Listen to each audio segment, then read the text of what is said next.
We love divers and we love budget divers, and hence this WM175 is just that. Fully stainless steel, sapphire crystal, sunburst dial, screw and crown, and an exhibition case back, powered by a Miyota 8215.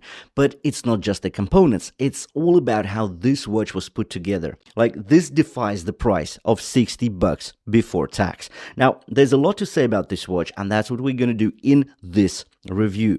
So the affiliate link to the listing is in the description below the video. There you're going to find some discount codes and also the link to my collection. So basically one place where we have all the watches we've been discussing lately in one place. And also I've left a link to the cashback challenge. So it's basically 2 to 10% cashback on any purchase across AliExpress. So it's basically money left on the table if you didn't join my team yet. Anyways, now let's dive in and talk about this WM175 in detail. Let's do it.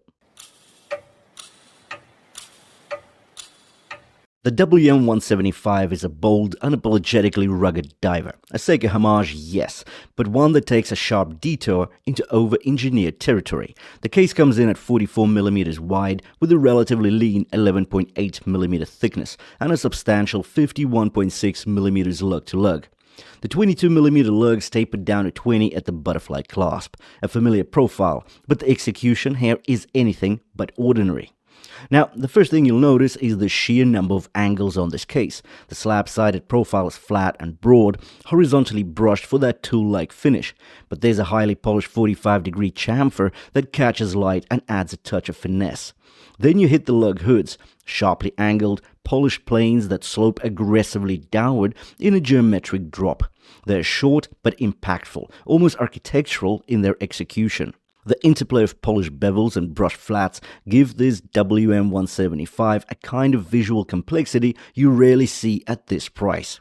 It does look overbuilt, even a little chaotic in macro, but take a step back and it all clicks together with an almost industrial harmony.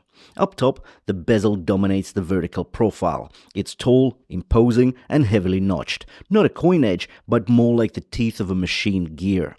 It's polished on the sides, adding to the reflective personality of the watch. The black ceramic insert is etched with crisp white markings, with only the luminous pip at 12 glowing in the dark. The crown, measuring 6.2mm across, screws down securely between integrated crown guards that are smoothly machined into the case. It's well proportioned, grippy, and signed, and it's at 4 o'clock, which actually aligns to the date window. The case doesn't just wear its ruggedness, it flaunts it. But despite the aggressive dimensions and angular build, it wears surprisingly well, thanks to those stubby lugs and articulated bracelet endlinks that allow the watch to drop sharply off the wrist. What I did find very surprising on this watch is the bezel action. So $60 before tax is not a lot of money, and yet we get so much resistance, hardly any backplay.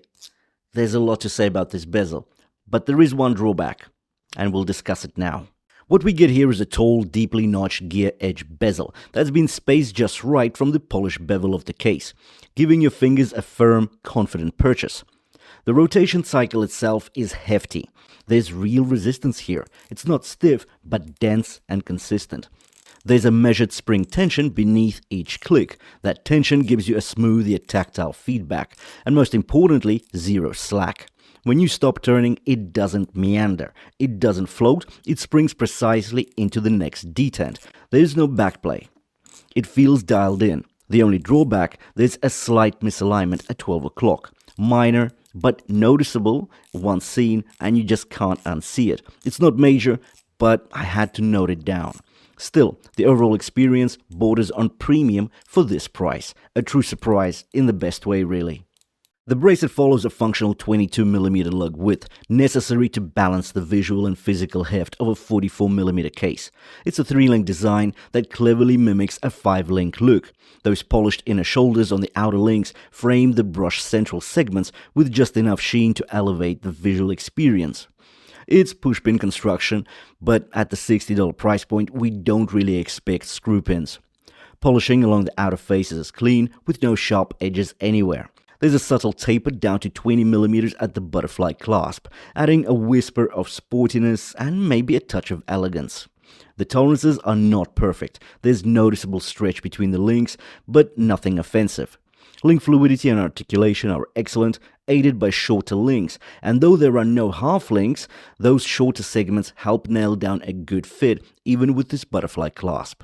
Flip it over and you're greeted by an exhibition case back, revealing the trusted Miyota 8215, which offers 21 joules, 21,600 beats per hour, and a 42-hour power reserve. It does feel like this case is slightly over-engineered, but again, at close inspection, it all fits. It makes sense. Like the planes, the lines, the angles, it makes sense. What doesn't make sense is how they did this at this price point. Another really strong feature of this watch is the dial, as well as the crystal, as well as the bevel around the crystal. We need to talk about all this because this over-engineering of sorts just shows what can be done for 60 bucks. The rugged diver really softens into something visually captivating here. The first thing you notice is that black ceramic bezel insert, edged with stark white numerals for the full 60-minute scale. Clean, legible, and classic. But what elevates the experience is how that bezel frames the crystal. A synthetic sapphire slab of crystal slightly recessed beneath a polished stainless steel chamfer. That transition catches the light just right, and because the crystal is subtly submerged, it's less exposed to knocks and scrapes, a subtle but smart piece of functional design. Peer through the crystal and your eyes drawn inward through the dark navy rehaut, inward sloping and printed with a precise minute track. Then comes the dial, a deep royal blue sunburst, almost flirting with purple depending on the light. It's moody and rich. The applied indices add dimension. Baton markers at 3, 6, and 9, a downward triangle at 12, and polished circular plots for the rest, all edged in chrome with soft white lume centers. At 4 o'clock, matching the crown position, sits a neatly beveled date window. It's also framed in white. It's integrated seamlessly, neither disruptive nor dominant, and the size is just right as well. The handset follows suit. We get a sharp arrow minute hand, and look at how it stretches all the way to the rehaut. We get a chrome seconds pointer with a lumed counterbalance. The dial reads WM at 12 and automatic and 200 meters above 6, keeping things clean, balanced, and confidently understated. With regards to the lume, we're not disappointed. So we get bright green lume, evenly applied across the indices and the hands. Lasts a while and shouldn't be an issue to tell the time during the darker hours. That bezel, impressive stuff. The bracelet, the build, all those angles. I think this watch for 60 bucks before tax is something that we haven't seen in quite a long time. Anyways, the link to the listing is in the description below the video. There you'll find some discount codes, the link to my collection, as well as the cashback challenge. So 2 to 10% off on basically any purchases on AliExpress. Thanks for watching, and I'll see you in the next one.